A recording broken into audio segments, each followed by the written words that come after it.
Hey guys, it's Sasha. Yesterday, the UK Prime Minister Keir Starmer and the President of the European Commission Ursula von der Leyen announced the EU reset deal. Keir Starmer said that Britain is back on the world stage, and von der Leyen said it was a historic moment opening a new chapter in our unique relationship. So I was naturally curious. This all sounded amazing, right? Is this really a groundbreaking agreement that will completely transform the UK's relationship with the EU and put the UK economy on a path towards prosperity, or is it a load of waffle? Is it a political damp squib? Much ado about nothing. Well, I went and read the actual agreement, which comes in three parts: the joint statement, the common understanding, and the explainer document. And I want to explain what it actually includes and whether that is good or maybe not so good for the UK economy. Just a quick note, I am not going to comment on the politics stuff because, well, I hate politics. I just want to focus on the specifics within this agreement that are to do with the economy. That's what I enjoy talking about.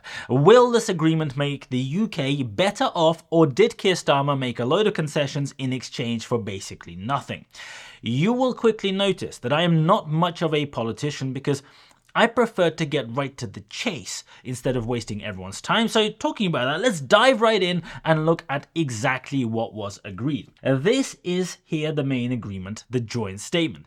And you can see at the top it says, "We, the leaders of the UK and the EU, held a summit." And then there are 4 pages of waffle, basically, just paragraph after paragraph, and most of it using a load of words to say absolutely nothing, and some of it to make statements that announce precisely nothing new. So this is a 5-page document. The first 4 pages really just belong in the shredder, in my opinion. The bit at the end does as well, but I'll explain that in a second. So just so that we're on the same page, literally, let me show you some of this gobbledygook.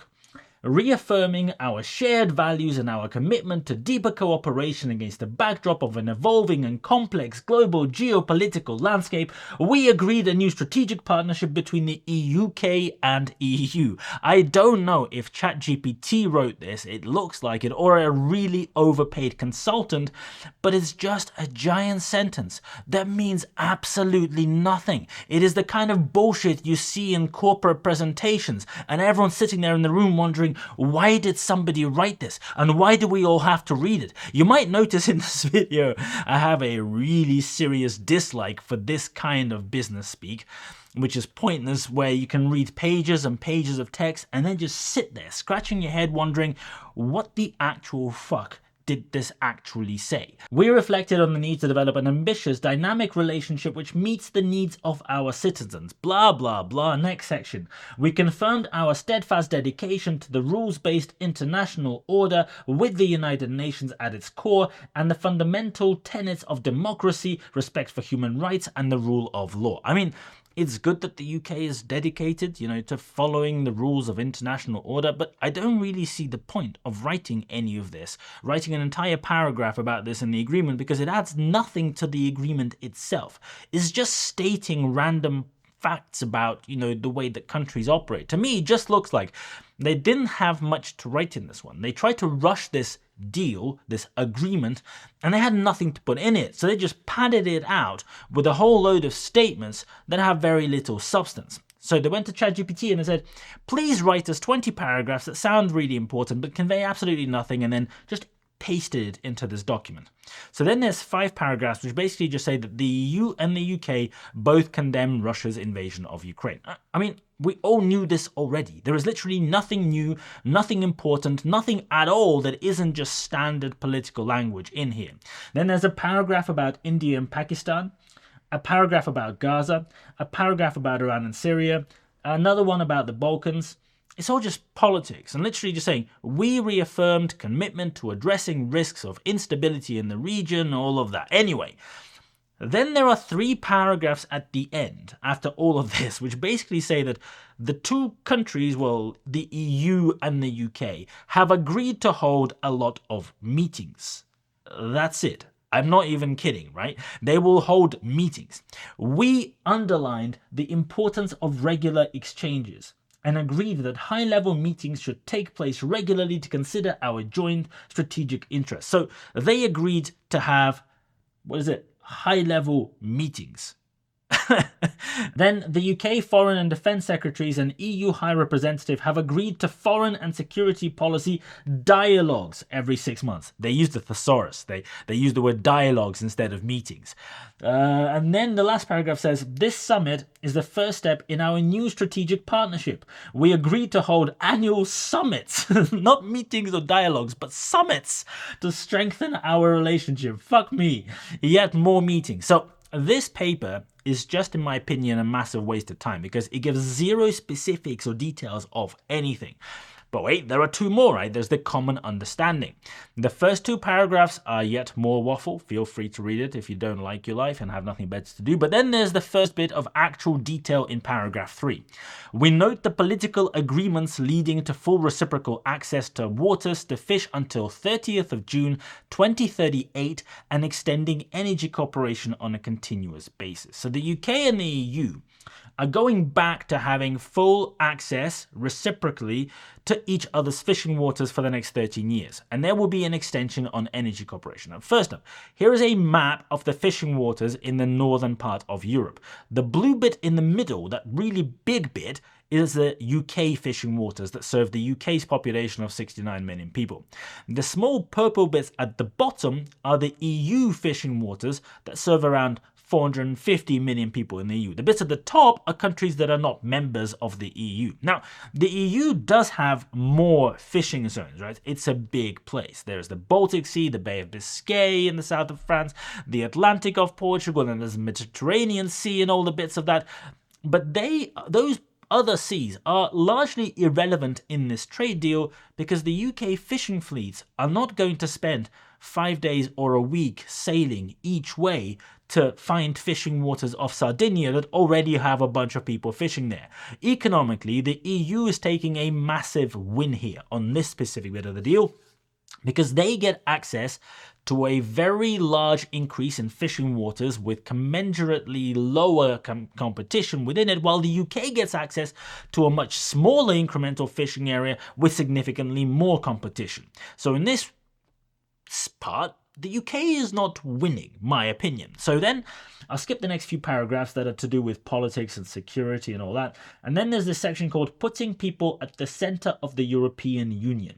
It says, therefore, the European Commission and the United Kingdom should work towards a balanced youth experience scheme on terms to be mutually agreed.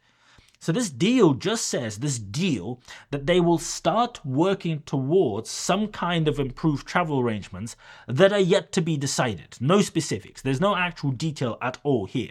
Furthermore, the United Kingdom and the European Commission should work towards the association of the United Kingdom to the European Union Erasmus Plus program. You can see the pattern here, right? Again, they will be talking about the Erasmus program, which is a Europe-wide education program, probably good for us to be members. We were before, but no details. Then there's this bit. Pay attention to the language, by the way.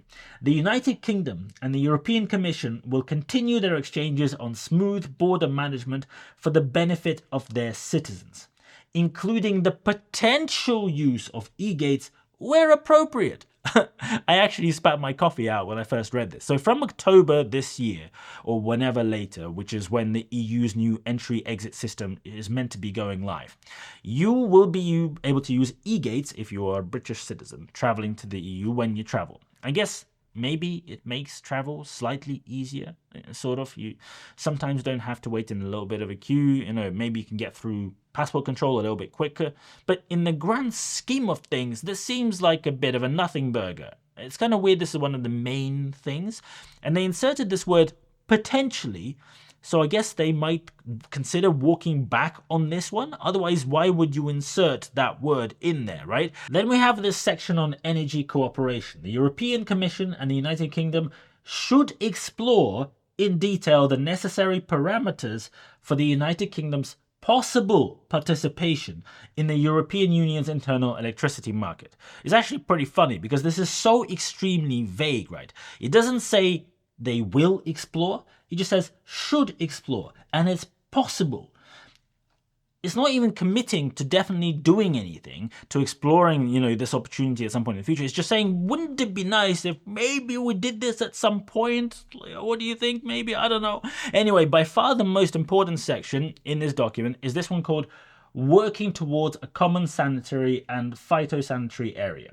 The United Kingdom and the European Commission should work towards establishing a common sanitary and phytosanitary area. So again, they're not announcing that it is happening. They've not agreed anything. They're not announcing that it will happen at some point in the future. They're saying that it would be good if maybe it happened at some point. Like, that's literally how vague it is. I really hate this wishy-washy stuff so much, and it's certainly not a deal when you write language that is so extremely non-committal and vague.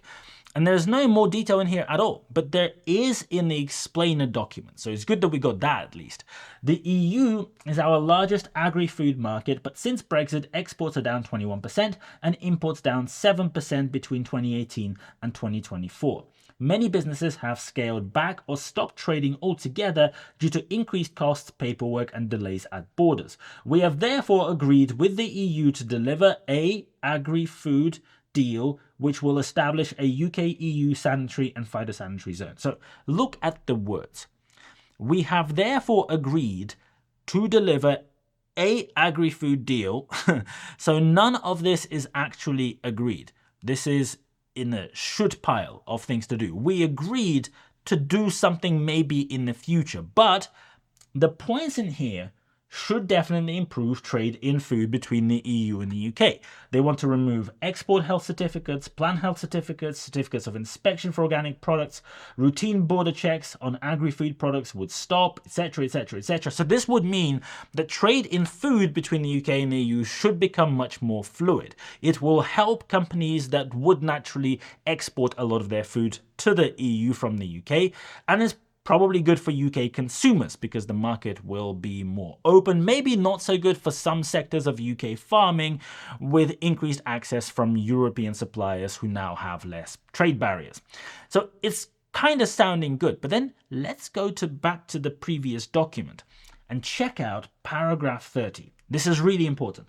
To ensure that it can put forward its view, the United Kingdom should be involved at an early stage and contribute appropriately for a country that is not a member of the European Union to the decision-shaping process of European Union legal acts in the fields covered by the obligation to dynamically align. The European Commission should consult the government of the United Kingdom at an early stage of policy making. These rights would not extend to participation in the work of the Council or its preparatory bodies.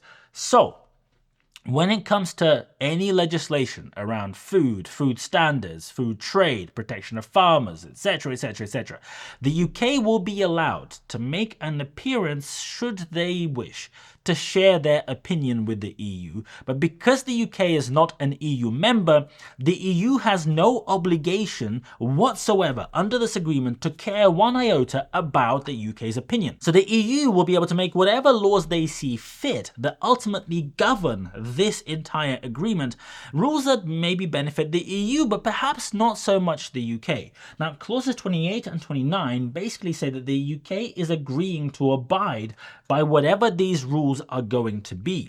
Clause 29 says that this agreement is subject to a dispute resolution mechanism with an independent arbitration panel that ensures the Court of Justice of the European Union is the ultimate authority for all questions of European Union law. So there will be an independent arbitration panel between two parties, independent, that ensures only one party, the EU courts, are the ultimate authority on all questions of EU law. What is the point?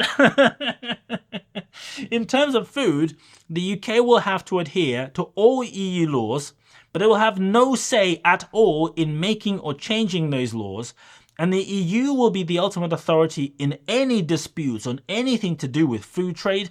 At the risk of delving into politics, this sounds a little bit one-sided. But wait, Check out clause 32.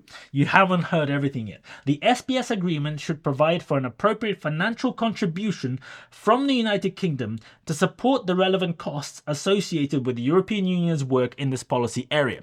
So the UK will have no say in any of the laws, etc., right? They have to abide by all of them, and the ultimate independent body will decide that the EU is always right.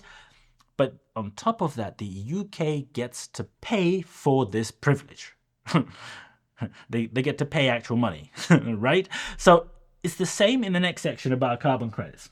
Within that scope, the agreement should ensure the dynamic alignment of the United Kingdom with the relevant European Union rules. Very similar wording.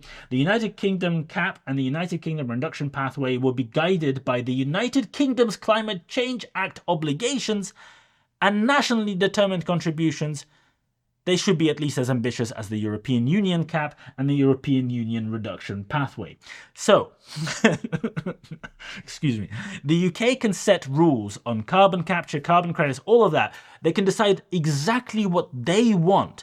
Just within the UK gets complete control over what they want those rules to be, as long as whatever it is that the UK want matches what the EU decides. That's what it says. And again, the agreement should provide for an appropriate financial contribution from the United Kingdom to support the relevant costs associated with the European Union's work in this policy area. So the UK will be paying a load of money to the EU so that the EU gets to decide on whatever carbon policy the UK will follow. Basically, the UK under this is becoming subject to a whole load of new EU rules, which in itself is not necessarily a bad thing, but there's no say from the UK, so the rules can be made in ways which are maybe not quite beneficial to the UK and maybe beneficial to other EU members at the expense of the UK. The UK will have no say in it, but have to pay for it. And the next paragraph again says that the EU courts are the ultimate authority. And that's pretty much it when it comes to the economy. So the UK gives up its fishing waters, which is definitely an advantage to the EU. And then the UK will essentially rejoin the single market for food products only within the EU, except the UK will not be able to determine any of the rules, any of the quotas, any of the policy or anything, but be subject to all of these rules and all of these quotas, and the UK will have to pay for this privilege. And they will then begin talks about UK passport holders potentially using e-gates and maybe students being able to travel a bit more easily, although travel is already relatively straightforward. That's the sum of this groundbreaking agreement. In my opinion, this is not really a deal. It's not even much of a framework for a deal. It sounds like Keir Starmer rushed to announce something while they were still in very early stages of negotiation because he wants to portray this image that the UK is striking all of these deals, even if the deals don't really contain any substance that would naturally be in a normal trading deal. And in the process, the UK has handed over control of trade laws on food, on energy, and on carbon credits. The UK will contribute financially, but not have a seat at the table. That doesn't really sound like much of a win to me personally, but feel free to tell me what you think in the comments, whether you agree or disagree. Remember, if you want to catch my next completely free newsletter, go to the video description. There'll be a link there to my website. You can sign up completely free, and if you create an account on my website, which is also completely free, you can then read past newsletters as well. Thank you so much for watching, and I'll see you later.